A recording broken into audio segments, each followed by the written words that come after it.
Hello friends, आप देख रहे हैं आपका चैनल शेयर बाजार विद आयुष। और दोस्तों, इस वीडियो में बात करने वाले हैं आज़ाद इंजीनियरिंग आईपीओ के सेकंड डे सब्सक्रिप्शन के बारे में। आज सेकंड डे था और सेकंड डे कैसा रहा, कितना पैसा आया है रिटेलर्स और एचएनआईज की तरफ से, क्योंकि पहला दिन ठीक ठाक नहीं, अच्छा खासा था, मैं ये कह सकता हूँ।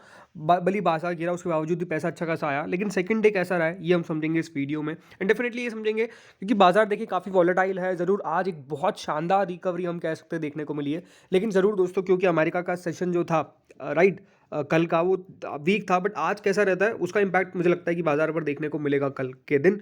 बट नो डाउट यहाँ पे समझेंगे दोस्तों बाजार के कारण क्या आज़ाद इंजीनियरिंग पे कोई इफेक्ट आपको देखने को मिलेगा। तो वीडियो देखिएगा पूरा ज़रूर। उससे पहले फ्रेंड्स, अभी तक अगर आपने चैनल को सब्सक्राइब नहीं किया है तो आप चैनल को सबसे पहले ज़रूर सब्सक्राइब भी कर लीजिएगा। सो फ्रेंड्स, आज़ाद इंजीनियरिंग आईपीओ का आज सेकंड डे था और सेकंड डे अब कंप्लीट हो चुका है। अब सिर्फ एक दिन और बाकी है इस इशू में पैसा लगाने के लिए, जो है दोस्तों 22 दिसंबर यानी कल का। 499 से 524 रुपीज़ का प्राइस बैंड है। बट अगर दोस्तों आप आईपीओ में लगा रहे तो एक बार ध्यान रखिएगा, आपको 524 रुपीज़ के प्राइस बैंड पे लगाना है और 28 चीज़ आपको मिलेंगे। 524 पे क्यों लगाना है, याद रखिएगा, कोई भी आईपीओ जो दोस्तों ओवर सब्सक्राइब हो चुका है तो उसका जो आपको आईपीओ है वो सिर्फ अपर प्राइस बैंड पे ही आपको मिलता है। तो अगर आप आईपीओ में पैसा लगा रहे हैं तो आपको सिर्फ अपर प्राइस बैंड पे ही शेयर्स को सिलेक्ट करना है, अदरवाइज आपको आईपीओ नहीं मिलेगा। और 524 रुपीज़ के प्राइस को आपको सिलेक्ट कर देना है। 28 शेयर्स कुल मिला के आपको एक लॉट में मिलेंगे। बाकी 740 करोड़ का दोस्तों ये आईपीओ है, 240 करोड़ का जिसमें से फ्रेश इशू है और बाकी का बचा हुआ 500 करोड़ का ऑफर फॉर सेल। लिस्टिंग कहाँ पर होगी, बीएसई एनएसई दोनों के ऊपर।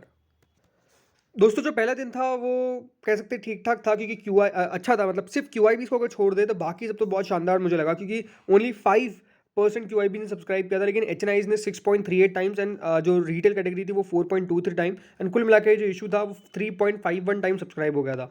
अब देखिए, कोई भी इशू 3.5 गुना अगर सब्सक्राइब हो जाता है on the very first day तो ये एक अच्छा सब्सक्रिप्शन माना जाता है। बल्कि अगर आप सबको पता है कि देखिए बाजार के अंदर थोड़ी सी गिरावट हमको देखने को मिली, थोड़ी सी नहीं, ठीक ठाक गिरावट देखने को मिल गई। और उसका असर दोस्तों ज़रूर देखिए एक दिमाग में आता है कि अब आईपीओ में लगाना सही होगा या फिर नहीं होगा, ये क्वेश्चन नो डाउट एक मन में क्रिएट होता है। लेकिन उसके बावजूद भी दोस्तों पैसा आता हुआ नजर आया था फर्स्ट डे। लेकिन सेकंड डे कैसा रहा है, चलिए ये देख लेते हैं।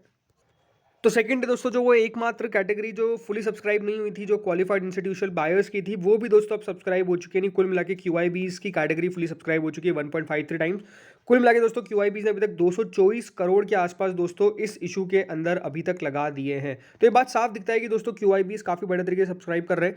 ऑलमोस्ट दोस्तों क्यूआईबीज को 28,09,000 शेयर ऑफर किए गए, लेकिन उसके सामने 42,89,000 शेयर्स के लिए एप्लीकेशन जो है वो आपको ऑलरेडी रिसीव होती हुई देखने को मिलेगी फ्रॉम द क्यूआईबीज। अगली दोस्तों कैटेगरी आती है नॉन इंस्टीट्यूशनल बायर्स की, जो 24.35 टाइम यानी 24.35 टाइम्स के आसपास सब्सक्राइब हो चुकी है। कुल मिला के अभी तक दोस्तों जो पैसा है वो 2,600 ऑलमोस्ट 2,690 करोड़, 2,688 करोड़ के आसपास दोस्तों अभी तक जो है वो रिसीव हो चुके हैं फ्रॉम द एचएनआईज। आप नोटिस कर सकते हैं कि 21 लाख शेयर्स ऑफर किए गए, लेकिन उसके सामने अभी तक 5,12,00,000 शेयर्स के लिए ऑलरेडी एप्लीकेशन जो है वो रिसीव हो चुकी है। एंड आप साफ नोटिस कर सकते हैं कि कुल मिला के जो बिग एचएनआईज है उनके द्वारा 20 गुना एंड स्मॉल एचएनआईज के द्वारा ऑलमोस्ट 31.49 टाइम्स हम सब्सक्रिप्शन जो है वो रिसीव होते हुए देखने को मिल रहा है। कुल मिला के स्मॉल एचएनआईज ने 1158 करोड़ एंड बिग एचएनआईज ने ऑलमोस्ट दोस्तों अभी तक सब्सक्राइब किया है इस इशू को 20.78, लेकिन कुल मिला के 1,530 करोड़ के आसपास लगा दिए। तो ओवरऑल ये कह सकते हैं कि जो सब्सक्रिप्शन है वो बढ़िया अभी आपको देखने को मिल रहा है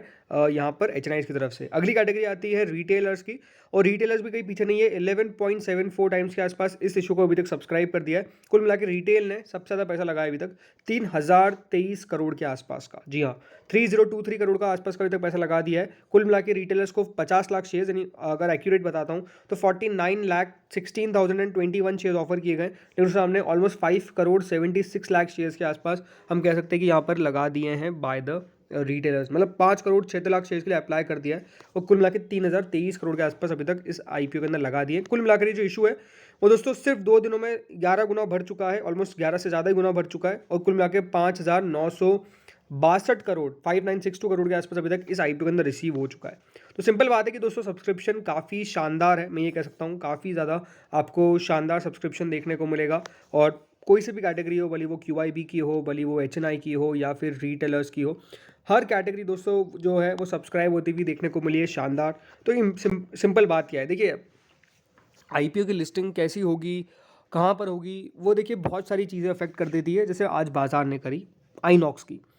लेकिन एक बात हमेशा ध्यान रखिए दोस्तों, कंपनी अगर बढ़िया है तो वो लॉन्ग टर्म में कुछ भी कर लीजिए बढ़िया ही करेगी।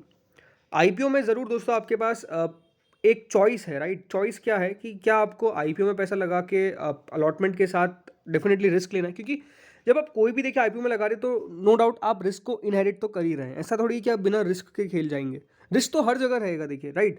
तो अब वो इंपॉर्टेंट है कि क्या वो रिस्क आप मतलब झेल सकते हैं, क्योंकि आज अगर आप देखेंगे आइनॉक्स में भी फ़ायदा सबको हुआ है, मोर देन 40% सबने कमाए, बट एक्सपेक्टेशंस थी ना कि काश 80% कमा लेते, 70% कमा लेते। तो ये देखिए, ये तो एक्सपेक्टेशंस है, राइट? वैसे आज़ाद इंजीनियरिंग में भी सिंपल बात है दोस्तों, एक बहुत अच्छा बिजनेस है, यहाँ पर भी हाई एंट्री बैरियर्स है। तो प्रॉब्लम्स अगर आप देखेंगे कंपनी के पास ऐसा सच कुछ खास है नहीं, और डेफिनेटली दोस्तों कंपनी की जो ग्रोथ है वो आपको लगातार देखने को मिल रही है। मैं उस बात पे नहीं जाता कि कंपनी के अंदर किसने निवेश कर रखा है, किसने नहीं कर रखा है। ज़रूरी बात क्या है? ज़रूरी बात है दोस्तों कंपनी के अंदर क्या ग्रोथ है, क्या सेक्टर बढ़िया है, क्या कंपनी खुद बढ़ सकती है। वो आई थिंक उस पैरामीटर पे कंपनी खड़ी होती है। अब ज़रूर देखिए, अगर आप इस आईपीओ में लगा रहे हैं तो याद रखिए रिस्क तो है। आज जिस तरीके से बाजार बढ़ा है, हो सकता है कल वापस गिर जाए। हो सकता है कि यहाँ से बाजार सिर्फ ऊपर ऊपर और ऊपर जाए, या फिर हो सकता है कि सिर्फ बाजार यहाँ से नीचे नीचे और नीचे आपको जाता हुआ देखने को मिले।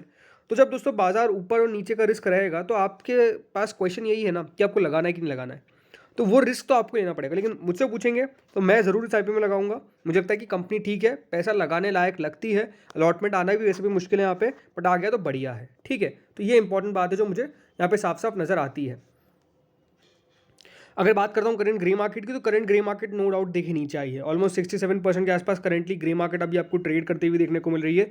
तो साफ साफ ये बताता है कि दोस्तों ग्रे मार्केट में तो अभी गिरावट हमको देखने को मिल रही है, क्योंकि कल तक ये 440 रुपये थी, अब उसके सामने 350 रुपये दोस्तों पहुंच चुकी है। यानी ग्रे मार्केट ऑलमोस्ट यहाँ से 90 रुपीज़ के आसपास की गिरावट दिखा रही है। बट मैं हमेशा कहता हूँ ये ग्रे मार्केट तो ग्रे मार्केट है, कोई सही थोड़ी हमेशा होने वाली, और एक्जैक्टली अभी तो हुआ ही है। लगातार आईपीओ में ग्रे मार्केट फेल हो रही है, इस बात का भी आपको पता है। तो इसलिए ग्रे मार्केट को देख के ज़्यादा ना लगाएं, सोच के ये लगाए कि हाँ उस कंपनी में कितनी ग्रोथ है। नहीं तो देखिए आपके पास ऑप्शन है, बाजार में लिस्ट होने के बाद खरीदे, कोई जरूरी थोड़ी आईपीओ में लगाना, राइट? तो दोस्तों इस वीडियो में इतना ही था, होपफुली आपको वीडियो बढ़िया लगा होगा। Thank you friends for watching this video. लेकिन ज़रूर इंपॉर्टेंट यही है कि दोस्तों जो भी आईपीओ आ रहे हैं उसके अंदर एक बात आपको हमेशा कहूँगा, सोच समझ के लगाएं। कि इसमें सिर्फ आग बंद करके और जीएमपी देख के अगर आप पैसा लगाएंगे तो देखिए पॉसिबिलिटी है कि वहाँ पे आपको नुकसान झेलना पड़े। तो इसीलिए बहुत ज़रूरी क्या है, ज़रूरी सिंपल बात यही है कि सिर्फ आपको कंपनी के बारे में पढ़ना है, और कंपनी को देखिए पढ़ने में ज़्यादा समय नहीं लगेगा। कोई सी भी वेबसाइट पे चले जाइए आप, वहाँ पे आपको कंपनी के बारे में फुल डिटेल्स मिल जाएगी, और उस फुल डिटेल्स को एक बार आप खुद समझिए। कंपनी के फाइनेंशियल्स देखिए, क्या फाइनेंशियल्स में ग्रोथ है, क्या कंपनी का डेट कम है, क्या कंपनी दोस्तों लगातार जो ट्रैक रिकॉर्ड है वहाँ पे कंपनी की ग्रोथ हमको देखने को मिली है नंबर्स के अंदर, और डेफिनेटली प्रमोटर्स के खिलाफ कोई कोई बड़े लिटिगेशंस तो नहीं है। इसके लिए आपको करना क्या है, सिर्फ दोस्तों कंपनी की एक चीज़ पढ़नी है जिसको बोलते हैं RHP। उसको पढ़ लीजिए, आपको सब कुछ समझ आ जाएगा। RHP में जाइए, आपको पता चलेगा, कंपनी के पढ़ लीजिए, वहाँ पे आपको सारी चीज़ें मिल जाएगी। और वहाँ पे आपको अलग अलग रिस्क फैक्टर्स भी दिए होंगे कंपनी को लेकर, जो आप खुद समझ सकते हैं, जहाँ पे जाके आपको तसल्ली हो जाएगी कि हाँ कंपनी कैसी है, कंपनी अच्छी है खराब है, आप खुद उसका आकलन लगा लेंगे। बहुत ईजी है, ज़रूर आपका लेगा 10-15 मिनट, बट याद रखिए पैसा बनाया तो 10-15 मिनट तो देना ही पड़ेगा। तो फ्रेंड्स इस वीडियो में इतना ही था। Thank you friends for watching this video. Video को जरूर शेयर करिएगा अपने फ्रेंड्स एंड फैमिलीज़ के साथ।